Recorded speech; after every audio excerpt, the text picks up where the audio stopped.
नमस्कार. महाराष्ट्राचं हवामान अपडेट या यूट्यूब चॅनलमध्ये पुन्हा एकदा सगळ्यांचं स्वागत. पाहू शकता, सध्याची जर हवामान स्थिती पाहिली तर संपूर्ण राज्यातील शेतकऱ्यांसाठी ही चिंतेची बाब आहे. मात्र पाहू शकता, आजच्या व्हिडिओमध्ये सकारात्मक अशी बातमी आपण देणार आहोत. पुढच्या काही दिवसामध्ये वातावरण बदलणार आहे. तर कधीपासून पावसाची शक्यता महाराष्ट्रामध्ये बनते? सध्याचं जे चिंतेचं वातावरण आहे, संपूर्ण महाराष्ट्र हा कोरडा पडलेला आहे. तर पाऊस कधीपासून सुरू होतोय? चांगला पाऊस कधी आहे?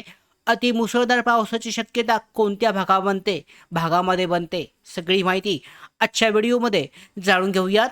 सगळ्यात पहिल्यांदा तुमच्यासमोर आजच्या तारखेचा, आजच्या या टायमिंगचा जो सॅटेलाइट इमेज आहे, मॅप पाहताय, तर पाहू शकता यामध्ये संपूर्ण जवळजवळ महाराष्ट्र नाही तर संपूर्ण भारत भर पाहू शकता पावसाचे ढग जे आहे किंवा ढगाळ हवामान मान्सून संपूर्णपणे नाहीसा झालेला दिसतोय.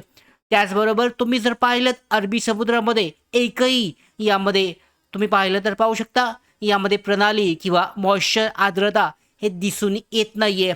मात्र या आजच्या मॅपमध्ये सुद्धा एक सकारात्मक गोष्ट हे दिसून येते. तर ती गोष्ट म्हणजे पाहू शकता थोड्याफार प्रमाणामध्ये आर्द्रता बंगालच्या उपसागरामध्ये हे दिसून येते. आणि हीच आर्द्रता, ही मॉइश्चर जे आहे, हे बाष्प जे आहे, हे खूपच महत्त्वाचं ठरणार आहे. पाहूयात पुढे नक्की कारण काय आहे की महाराष्ट्रामधली प्रणाली जी आहे सध्यापणे पाहू शकता पूर्णपणे पाऊस यामध्ये मान्सूनचे महत्त्वाचे दिवस म्हणजे जुलै महिन्यासाठीचा पावसाचा सगळ्यात महत्त्वाचा महिना असताना पाऊस जो आहे पूर्णपणे गायब झालेला आहे. तर याचं कारण तुम्ही या ठिकाणी पाहू शकता. भारताचा हा भाग पाहू शकता. नकाशा या ठिकाणी तुम्ही जर पाहिलं, हे संपूर्ण मॉइश्चर जे आहे इकडे या भागामध्ये खेचलं गेलेलं आहे. संपूर्ण मॉइश्चर याचं कारण म्हणजे सुपर टायफोन जे आहे बावी, हे चक्रीवादळ जे आहे टायफोन या भागामध्ये सध्या कार्यरत आहे. मात्र हे जवळजवळ लँडफॉल व्हायला जवळ आलेलं आहे. त्या कारणामुळे याचा प्रभाव हळूहळू आता कमी व्हायला सुरुवात होईल. त्याचबरोबर मुख्य म्हणजे पाहिलं तर पाहू शकता याच भागामध्ये जे आर्द्रता आहे, बाष्प जे आहे, याच भागामधून महाराष्ट्राला सुद्धा पाऊस मिळण्याची शक्यता आहे. सध्या ज्या नवीन प्रणाली तयार होतील, या प्रणाली किंवा सिस्टीम असतील, या सगळ्या सिस्टीम बंगालच्या उपसागरामधून महाराष्ट्राला पाऊस मिळण्याची शक्यता आहे. सध्या तरी कोणतीही सिस्टीम प्रणाली जी महिन्याच्या सुरुवातीला 6, 7 आणि 8 जुलैला जसा पाऊस झाला अरबी समुद्रामध्ये, कमी दाबाचा पट्टा तयार होणं सध्या तरी कमी दिसतंय. तर पाहू शकता यामध्ये तुम्ही जर पाहिलं तर आजची ही यामध्ये प्रिसेप्शन मॅप आहे. कोणत्या भागामध्ये एकदम हलक्या स्वरूपाच्या सरी काही ठिकाणी, फक्त काही ठिकाणी, संपूर्ण महाराष्ट्रामध्ये नाही तर पाहू शकता फक्त हा जो पट्टा आहे या पट्ट्यामध्ये काही ठिकाणी हलक्या सरी झालेल्या आहेत. मात्र संपूर्ण महाराष्ट्र हा कोरडा पडलेला आहे. कोणत्याही भागामध्ये पाऊस नाहीये. पूर्णपणे वातावरण जे आहे उन्हाळ्यासारखं हे झालेलं आहे. तर याच्यामध्ये बदल होतोय. कधी बदल होतोय तर तुम्ही पाहू शकता ही 15 जुलैचा हा मॅप आहे. ECMWF AI मॉडेल आहे हे.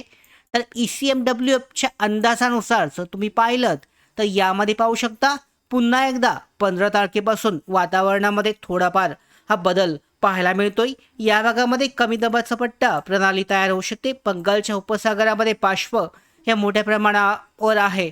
त्याचवेळी जर इकडे पाहिलं तर अरबी समुद्रामध्ये अजिबात बाष्प आपल्याला पाहायला मिळत नाहीये. तरीसुद्धा इथे या ठिकाणी हा जो पाऊस आहे हलका ते मध्यम स्वरूपाचा पाऊस 15 जुलैपासून महाराष्ट्रामधला जो मध्य महाराष्ट्र किंवा कोकण किनारपट्टी मुंबईचा भाग आहे या भागामध्ये सुरू होऊ शकतो.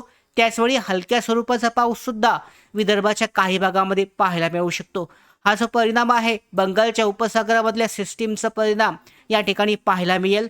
थोडा थोडा तो पुढे अजून वाढत जाईल. त्यानंतर पाहिलं तर पाहू शकता ही डायरेक्टली आपण 23 तारखेची मॅप पाहिलाय.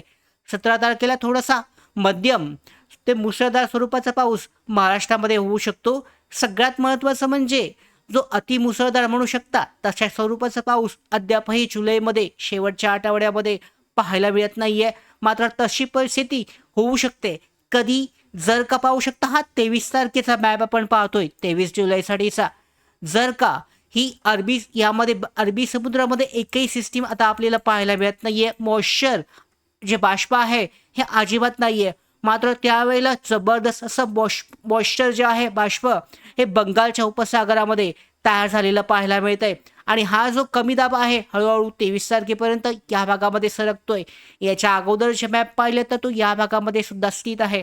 तर मध्य प्रदेशकडे जातोय.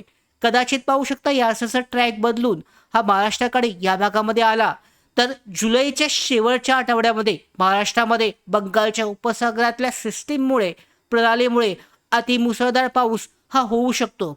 मात्र सध्या हा जर ट्रॅक तुम्ही पाहिलात, हा जो पट्टा आहे मध्य प्रदेशकडे सरकतोय. त्यामुळे अजूनही अतिमुसळधार पावसाची शक्यता महाराष्ट्रामध्ये जुलैच्या शेवटच्या आठवड्यामध्ये कमी दिसते. मात्र अजून त्याला सुद्धा टाईम आहे. ह्या मॅपमध्ये पुन्हा ह्या ट्रॅकमध्ये पुन्हा चेंजेस होऊ शकतात, बदल होऊ शकतात. सध्याच्या स्थितीला महाराष्ट्रामध्ये 23 तारखेपर्यंत तरी अतिमुसळधार पाऊस हा दिसून येत नाहीये. मध्यम ते मुसळधार स्वरूपाचा पाऊस 15, 16, 17 तारखेपासून पुढे पडू शकतो. मात्र ज्या पद्धतीचा पाऊस सुरुवातीला जुलै महिन्याच्या सुरुवातीला झाला तशा स्वरूपाच्या पावसाची शक्यता सध्या तरी कमी दिसते. फक्त एकच गोष्ट जी आहे, हा जो पट्टा, हा जो ट्रॅक आहे, पुढच्या काही दिवसामध्ये या ट्रॅकमध्ये बदल झाला तर ती माहिती आपल्याकडे येणारच आहे आणि तुमच्यापर्यंत हे पोहोचवणार आहोत.